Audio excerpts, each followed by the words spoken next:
So one thing that's important to keep in mind is that your programs can be stacked, okay? So even for the person that stated the income is less than the $25,000, there are two types of programs that we have here today. The Greater Washington Urban League and HCAP talks about down payment, I'm sorry. Yes, ma'am. So there are two programs, two different types of programs that are here today. Greater Washington Urban League talks about down payment assistance and closing cost assistance.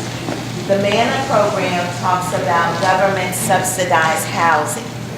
So the two of those combined can work for someone that has income as low as $20,000, okay? So we have something for everyone. So please don't get discouraged. Keep an open mind. We're here to help you, okay?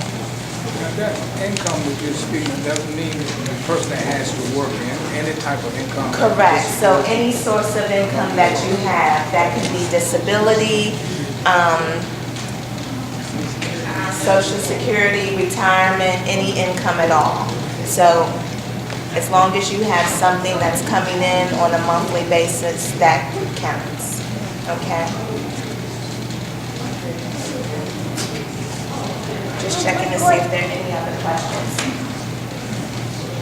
Okay, so at this time, we are going to have the Maryland Department of Housing and Community Development come up, and that's going to be Ms. Brooke Bell.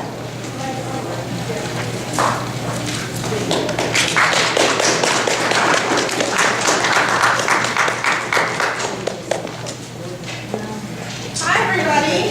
Hi. How's everybody doing this morning? Good. Okay, so the Maryland Department of Housing and Community Development actually has a program offered that's the Homeownership for Disabilities program. So it's not particular to any certain disability. So you can be physically disabled, mentally disabled, blind. It really, as long as your doctor fills out the certificate of disability, and we don't even have to know what your disability is. The doctor just has to fill out the form, and that makes you eligible for our program, okay? We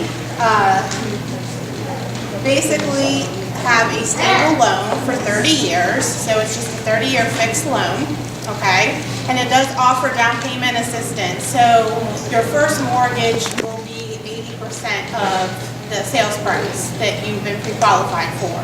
And your second loan will include the down payment and up to 5% of the closing costs, okay?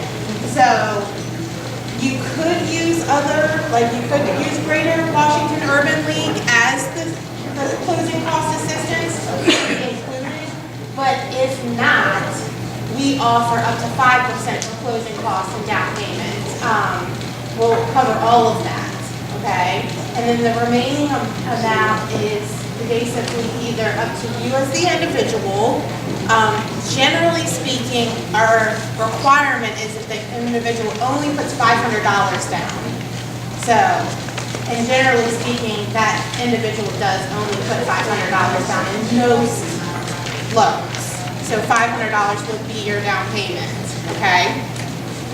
And then we have the flexibility with our program to give you a interest rate of market rates as low as 2% lower than the market rate. So let's say yesterday the interest rate was 4.375. We can go down to 2.375 in order to increase your affordability to buy in a higher sales price. And see, what happens with that is we have our second that goes down to 1%. So we can lower the interest rate of our second mortgage down to 1% in order to have your affordability higher. It is an interest rate, so it is not deferred. Some programs have zero deferred, or if you stay in the house, it's forgiven after a certain amount of time. We do not do that because what happens is you do not have mortgage insurance on your loan. No mortgage insurance. Everybody at FHA has mortgage insurance. conventional has mortgage insurance, but we do not. So we have an interest rate in lieu of that. And at 1% of your sales price, or the actual loan amount, that's a lot cheaper than mortgage insurance. 1% is, so. Okay, so basically we are assisting first-time home buyers. What the definition of first-time home buyers is that you haven't owned in the last 3 years, or you never owned at all, okay? And when you haven't owned in the last 3 years, you are open to anywhere in the state of Maryland to buy. If you have owned in the last 3 years, and you would have to buy in a targeted area. So that would be the difference. You don't have to be a first-time home buyer, but you cannot own, you have to actually sell your house, and then we give you financing to buy a new one, but you're restricted to a targeted area. And we do have a map on our website that will give you the locations of targeted areas. But if you wanted to be able to live anywhere in the state of Maryland with no restrictions, the first-time home buyers would take place. What's a targeted area? It's basically what the federal government restricts on it's basically what the federal government mandates. And that's basically off the census. So let's say there's a certain area that does not have a lot of people living in it, or they want to build and revitalize that area, then they will basically incentivize the area, to give extra money. Right. Baltimore. Yeah. Okay. Well, Baltimore is one. There is pockets in Prince George's County. There are certain counties that don't have any. And then there are certain counties that have, in certain areas, basically. So right now, currently, Hyattsville and Brentwood is trying to revitalize their area, and they would be one that would be in a targeted area, just to give you an example. And they currently, locally, are trying to give people down payment and closing cost assistance. So that's just one thing. Okay?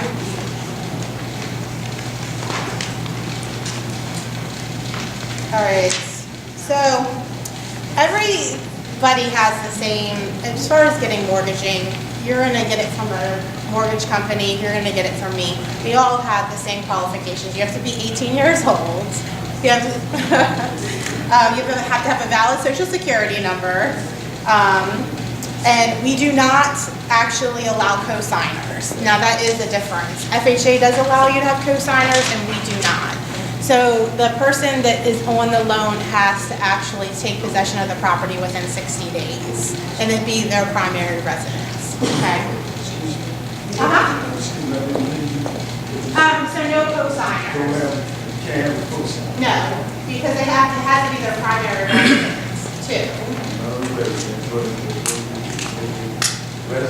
Yes, then they can. So we accept up to 4 co-borrowers. So you can be a borrower, and then you can have up to 3 other people in the loan with you. Okay? Yeah. Now, you don't have to be a resident of Maryland. You just have to buy in Maryland. So we do have people that take advantage out of state to come. I had a young lady 3 years ago come from Indiana to live in Baltimore. Yeah. So, as long as you do your counseling and you are going to buy in Maryland, you take advantage of it. So no restriction there.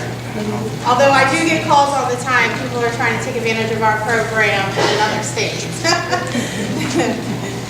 Okay, so your minimum credit score for our program is a 640, okay? And we do take non-traditional credit. So if you have no credit at all, I pull your credit and you have nothing on it, we do non-traditional.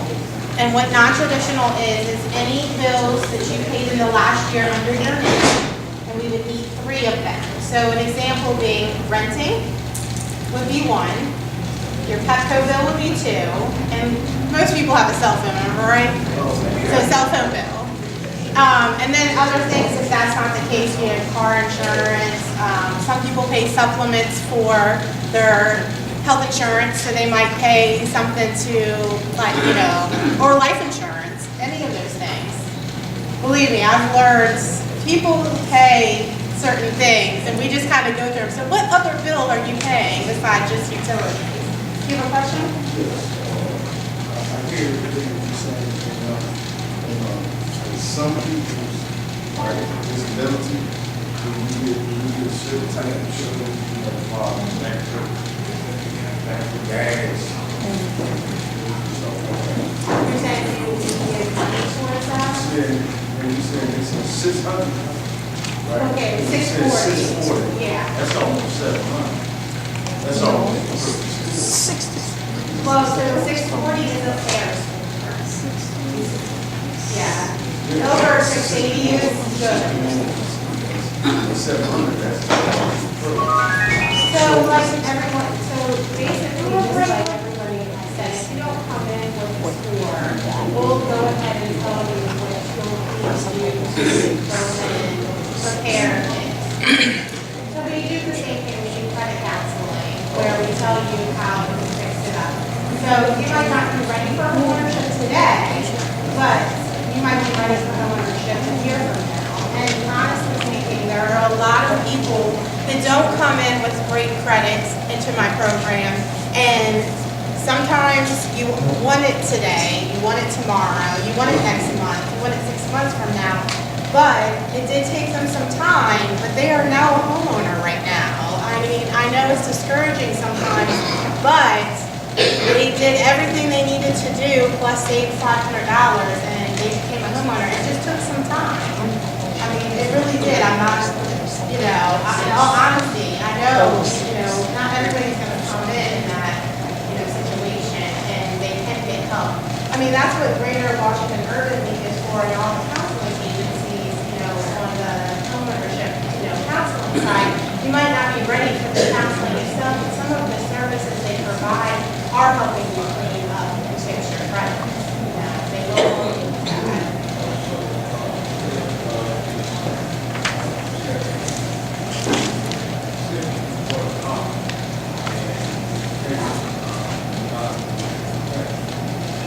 So after 6 months, if you had no credit and you got a credit card or car payment or installment loan, it would, on a mortgage credit report, it would take up to 6 months for you to have the FICO score and a mortgage credit report. You might be able to pull it on consumer credit report, which is like maybe the Capital One, or you just go on Credit Karma to pull it and you have a score. But if you are now establishing credit for the first time on a mortgage credit report, it would take up to 6 months for you to establish a score at least. Yeah, so your consumer report might give you one, but it might not give you one when you go to apply for a mortgage company. And I've had that happen before too. I had no clue. I've been dealing with credit for 15 years and had no clue that it took that long period of time when someone's establishing or actually creating a score on the mortgage credit report. So basically after 6 months of you paying on time, you'll have established your credit score. And if you're paying on time on a car payment, you're going to be in the 600, if not 700. Yeah.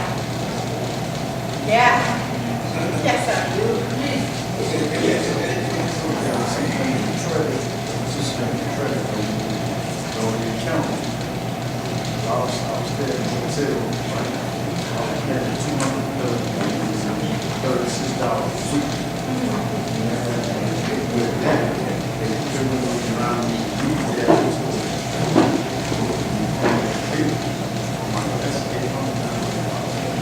They would accept that non-traditional credit?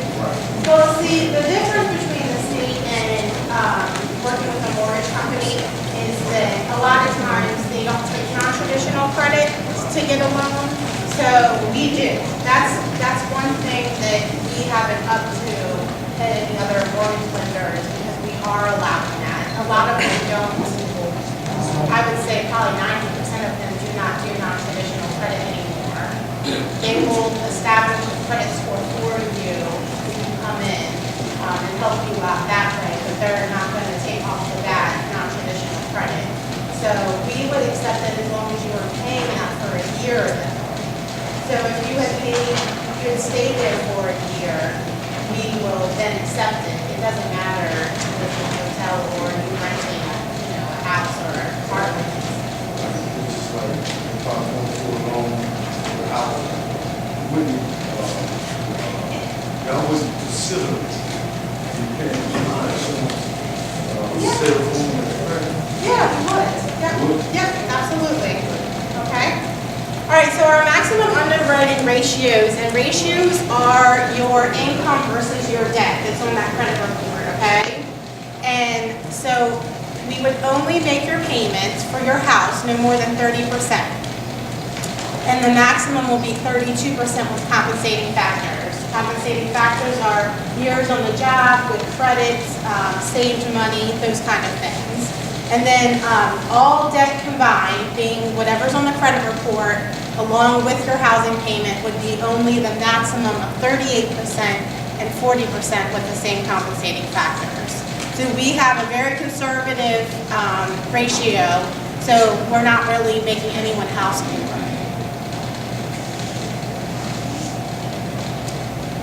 Okay, so when you come in and you're applying for it, you can be disabled, or your child can be disabled, or you can be a guardian of somebody disabled. Those are 3 ways of taking advantage of the program, okay? Most people think that only the disabled can be on the loan. That's not true. So if the disabled is the wife or the husband, then they both can be on the loan together, and they are eligible because one of them are disabled. The same goes for, like, maybe sisters are, living together right now. One's disabled, then both of them can go on the loan. I have, the same scenario was brought up in Greater Washington, was a child lives with them. The child and the mother can be on the loan. It's not a problem.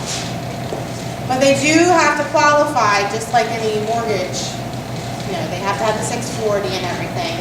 You just don't use their money. They have to actually buy it together. They have to be on the loan together. They have to qualify for the 640. Okay?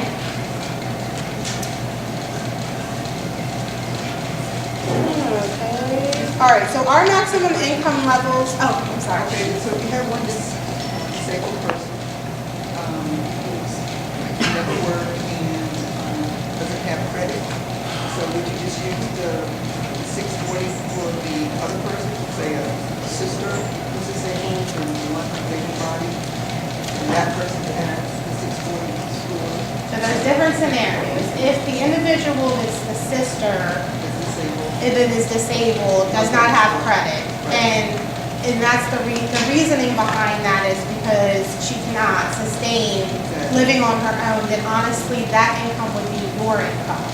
Let's just say this is your scenario.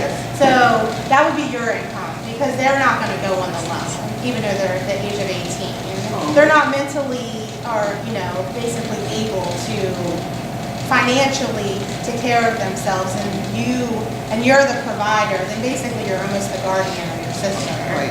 Yeah. So it would be your income, you'd be eligible because you're the guardian of them.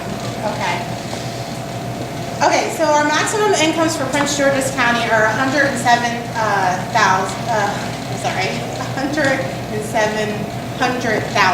okay? So a maximum income cannot be more than over $100,000 a year for our program. So we do have very high limits, so a lot of people can take advantage of the program, even though they might be making more money. We do not have a minimum currently, but that's a good minimum. We hadn't ever had one before, but sometimes you're not going to be able to qualify, at least if you're buying in Prince George's County. I have some people that buy and are under, basically they make from disability like $1,000, a little less than $1,000.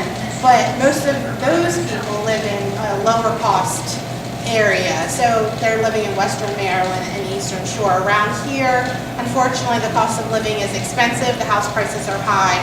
So we've never had a minimum, but that's a pretty good minimum considering that $25,000 minimum. And then if you were to live in St. Mary's, it's $90,000, and all other states, counties combined, you couldn't make more than $87,200 household. So that might not be the person that's on the loan's income, but it might be their income, sister's income, her 3 children, and everybody's making money in the household, then we're gonna, for the eligibility purpose, not affordability purpose, we're counting everybody's income, just to know that they're not over that 87,200. Or in this case, in Prince George's County, 170. Okay, so our maximum purchase price is $300,000, okay? So that would be the maximum that we would allow you to buy in any one county, okay? It's $300,000. So we only go up to $300,000 for that max sales price. There isn't a minimum. Now I say, you know, the minimum loan amount I've ever done, which you'll like go, whoa, was in Allegheny County for $40,000. That's very, yeah. And you're gonna live in a very quiet area.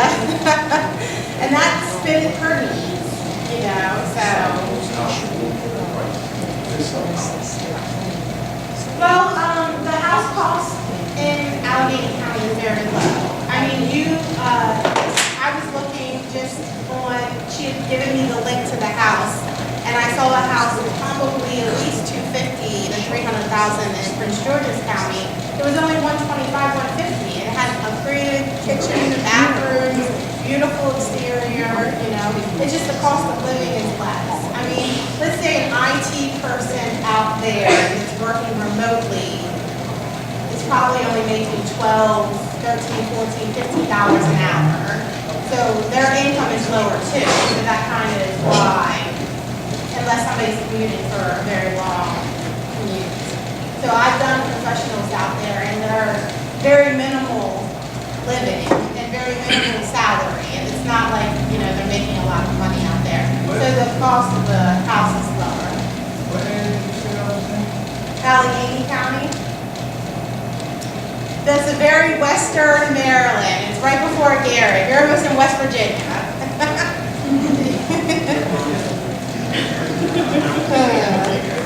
Okay, so the borrower can't have any more than 20% liquid assets of the, and typically that's not the case. I don't have anybody that, I very rarely have had anybody that has, you know, more than 20% of what they are qualified for in the bank. Generally speaking, they might have just enough saved for what the actual $500 and maybe the home inspection and the pest inspection. And then we have some people that, you know, have saved a little bit more, but nobody that really generally has it, you know, that kind of money. That's why they're coming to our program.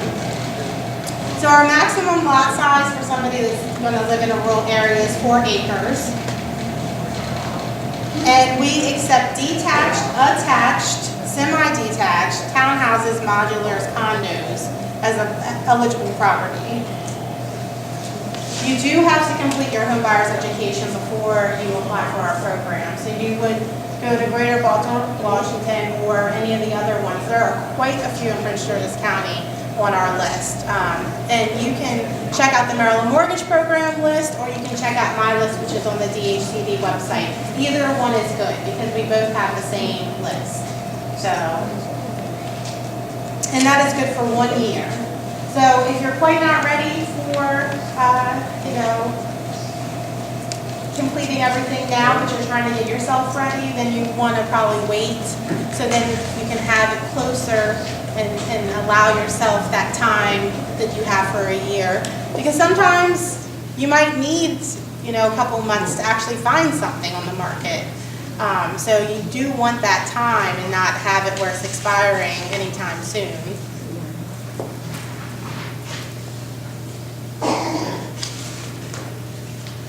Okay, so I am the underwriter for the program, and I have enjoyed doing this for the last 5 years. It has been a great experience. I get to meet so many different type of people, especially being that Maryland is very, very, very diverse in across the whole expansion of the area. And so I have people that live in rural areas. I have people that live close to the beach. I have people here. So it's quite interesting. I have people that live near farms and they're buying a little lot close to a farm. So everybody's just so different, and it's just amazing to hear their story. You know, everybody wants to talk to you a little bit about what's going on in their life, and so that's amazing, because you just wouldn't know unless you get out of your bubble. So, yes, sir. Do you help people buy homes maybe outside of Maryland as well? Since we're the Maryland Department of Housing, we only give financing for people buying in Maryland. Yeah, so, but generally speaking, if you're preparing for it, you can kind of do some things here while you're here, and then, you know, depending on where you're going, they might be able to use like the counseling and everything in another state. Generally, I think from the standpoint is everybody tries to use HUD-approved counseling agencies, because, you know, if they're going to go to another state, because that's a general rule of thumb. And there are other states that provide financing for first-time home buyers, just like Maryland does. Right. Okay? So like Virginia does, North Carolina, Pennsylvania. So there's a lot of different options for anybody going different areas too. They just, you know, need to look into it and check out that the housing agency for that state's website. But Sorry. But to qualify for your program, you have to have that person has to Yeah, they have to buy in Maryland. be Maryland, or be a disabled person or someone in their family has to be Correct. disabled. Right, correct. Anyone else have any questions?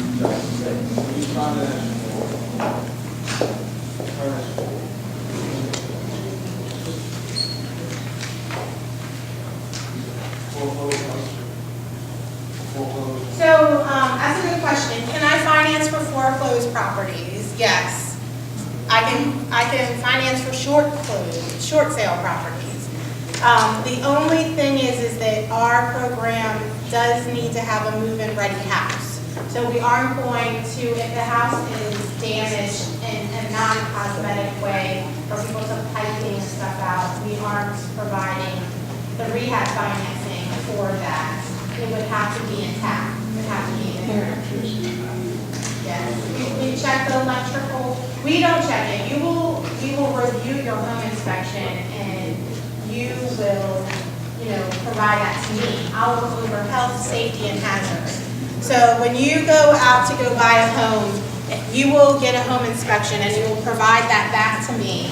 And then I will review it and make sure that there's no health, safety, or hazard items that are on there. If not, we're going to ask for the seller to repair them. So in most cases with a bank, they don't want to do that, but sometimes they will. They will, because they don't want to be sued after you get in that house, you know. So, you know, it just depends. But we don't want you to move into a house that's not going to stand up after you walk into it. That would not look good for the state of Maryland. All right, Seth. You're good? Okay. Can you please explain that 640 thing for me? So, Percentage.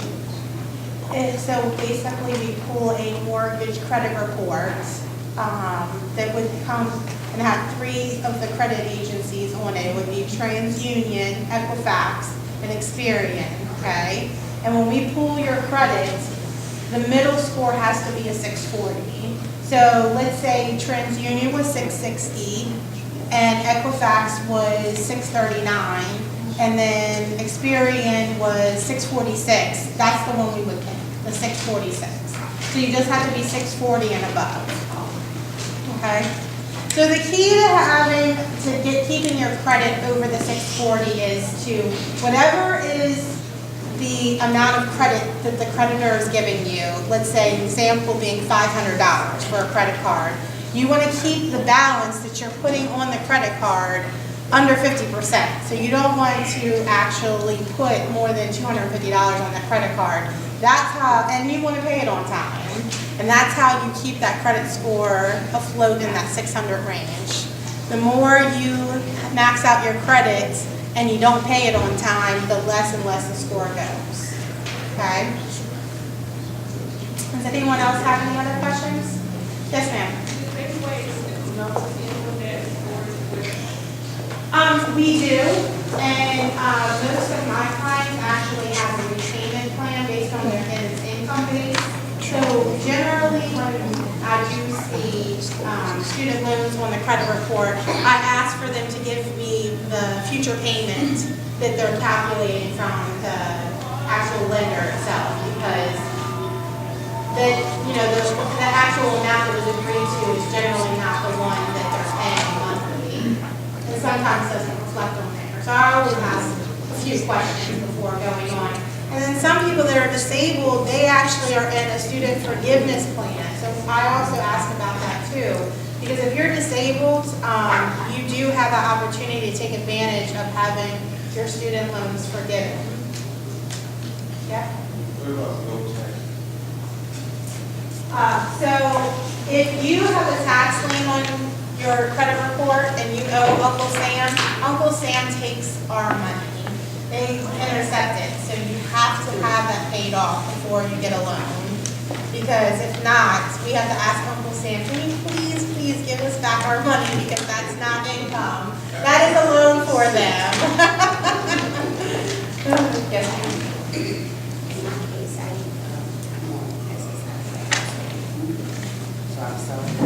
So as long as you've been doing that for a year, we will count it. Yeah, and you've done your first tax return. Yeah. Any other questions? Right here. I guess my question is I'm about to say one, that's my children. So, however, one of them has student loans. So how can mine and this student loan factor into the program? You've been a co-signer on their student loans, I'm assuming? Yes. Okay. So basically, they would have to refinance it out of your name at that point. If it's deferred right now because they're still in school, then, that's one thing. But if they are now paying on it and you're still on it, then they would have to refinance it into their own name and take it out, and then we won't count it at all. Refinance it only in their, yeah. So they have the ability to consolidate and refinance loans into their own name after the fact. So generally speaking, when a student goes to school and they're getting a student loan, they get a co-signer for the parents because they don't have any credit. So at that point, they're in college, if they've now starting to establish credit or coming right out of college to start, a little credit card to establish some credit, at that point they can refinance. And they still have the opportunity, again, to go back to the lender to say, I'm only making X, Y, Z, can we make our payments more affordable, and you can, I've seen people only make $14 towards their student loan based on their income. And so, I'm sorry, Yeah, getting into your program would be where your message is based person, you're counting this. All debt is on the credit report, yeah. On your credit. No, for you, if you're just on a loan, I'm only counting what's on your credit report. Even though they're the same person. So you're disabled or the child's disabled? Well, now no. Okay, so he's disabled. And you want to buy, or he wants to buy? Well, I guess we're just going to do all of Yeah, you can go on it together. Okay. Yeah, but you both have to meet if you're both going to be in the loan, you both have to meet the 640 credit score. Okay. Yeah, and whatever's on the credit report, we count towards their debt, and whatever's on your credit report will be counted towards the debt to income ratio of the program. Yeah. Yes, we have flyers right here, and it has our website on it with all the details. And any other, particular underwriting questions, you're more than welcome to call me. It's probably not going to mention particulars like that, so I don't mind. Okay? You're welcome. Any other questions? Yes. I have an issue. In her situation, if the child or her is disabled, would they still to remove that credit off of their report? Yeah, so the disabled has to call their lender that they have the student loans with and do the paperwork for the forgiveness. So they have to turn in their income and the application, and then basically it takes 60 days. I have a customer that just went through it. So you'll turn everything in, and from 60 days they have everything. They will give you back the feedback on it. And then from there, it takes another 30 days because who's doing the actual application is not the lender specifically. They forward it on to the lender, and then the lender takes another 30 days to give you a letter back and tell you they're updating your credit report. So it's basically in total a 90-day process. And then from there, you have to wait a certain amount of years for it to totally be forgiven. Well, then that's probably more of my question than if I've had a student loan ever since, I would say, I went to college in the 80s. So recently, like within the last 5 years, I just happened to mention to Sally Mae or whoever it was that I was disabled.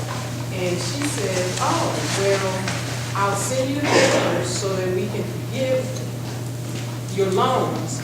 That was, I filled out this one pager, mentioned my status, and they forgiven my loan, but I haven't gone for housing, so I think that it's still on my credit as it being deferred. Well, so Do you it takes still 3 use years. that? We just need the documentation that you were approved for the forgiveness, to not use it Okay. towards the debt to income rate. It takes 3 years to completely get off the credit report to be forgiven from the application. So then you'll accept letters from the different organizations that you had things forgiven or it's dropped off or whatever? Correct. Okay. Yeah, because you won't owe it, so you won't ever owe it, so we don't use it towards that. Question? What takes place in the 3 years that it takes for the? When flag is deferred, and you would have to let the lender that you're applying with know that you won't actually ever repay that back, because they'll only defer it showing the future year, but the lender doesn't know that it's being forgiven until you tell them. So, but then you have to provide the letter, so to show them that you'll never owe that money back, so they won't count it toward your debt to income ratio.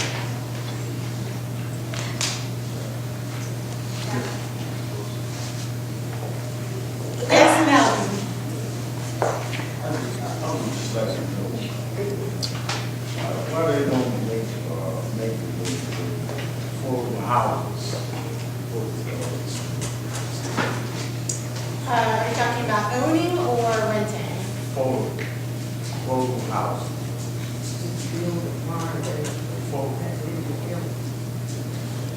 Yeah, so I mean, for renting, or are you talking about buying? Buying and renting. Well, the market is what drives the sales prices generally. That's basically where it stands. Because like I said, if you go live in Allegheny County or, other rural areas, you'll see lower sales prices. Yeah, for rental, I believe our administration, along with the Maryland Department of Housing, every year we have a round of developers that apply to get tax credits to give units, affordable units. So we're trying, but you only can build 1 or 2 buildings, or 5 buildings, or however many projects they approve. You can only do so many in 1 year. So as time goes on, you'll see more and more of that. I see a lot of that. I understand a lot of that. I came up here and I'm 10 years, so I'm only paying $12 a month. That was a long amount. Right? When I'm saying that, I'm speaking about kids. Kids, Maryland, himself. We're trying to understand and comprehend a whole lot of things about what's going on in PG Maryland. Because I've been homeless out here on the streets, right? And they came back and said to me, they didn't know that I was disabled. And I talked to them 6 years, they wouldn't even answer my letters or anything. It took someone else to work in the talk. Yeah, unfortunately, I'm not from Churches Oh, County Housing, so I don't know. No, Yeah. I understand. Yeah. But this is one of the things I want to fight about, right? That's right. I just want that to be heard, because I am homeless active. Yeah, I mean, I feel you on that. I believe rent is very expensive around here. Another thing, they don't. I mean, in Maryland in Right, I know. general, yeah. I In the Washington area, I Because understand. they don't have rent control for what? Yeah. Well, that's, the rent control is, I don't, the only way to have the rent control is to really have these units with tax credits in them. So normally, if you make 80, they have different ranges, 80%, 50%, 30% of area median income of the area, you would qualify for the unit, depending on what unit was available for that. So they might have a unit available, there's only people that are 30% of the area median income available for currently. And so when you are eligible for that, you will only pay no more than 30% of your income, 32 max. So that's where it becomes controlled, because even if you make more money, you would then only pay 32%. Your rent would go up, but it was based on because your income has gone up only, but it would still, you wouldn't be house poor, again, rent-wise. So they're trying to make more and more of those units available, and there's always developers that are applying with our multifamily department to get those, because it's the wave of the future. Any other questions in regards to my program? Okay. All right, thank you guys. Have a good day. Okay, good morning, everybody. Morning. Morning. I'm Pamela Nelson Chandler, and I'm the other half LP, Your Home Team Advantage. And I'd like to thank everyone for coming. And I know this has been, a little bit long right now, so we're going to take about a maybe 15-minute break, give you a chance to stretch a little bit. We've got plenty of snack stuff right now. Lunch is coming, so restrooms, if you need restrooms, they're out here. Go down the hallway to your right. And if you need some assistance with anything, just raise your hand. We're here to help, okay? So let's take about 15 minutes, okay? Thank you.